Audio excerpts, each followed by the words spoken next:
Experten am Stammtisch. Dummgebabbel ist gleich. Das kannst du aber laut sagen.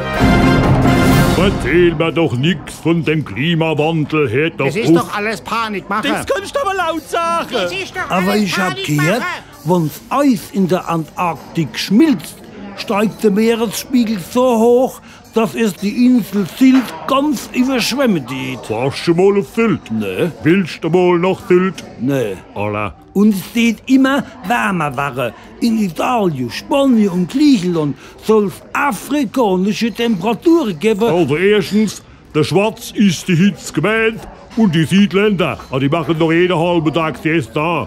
Und außerdem, warst du mal in Spanien? Nee. Willst du noch einmal nach Spanien? Nee.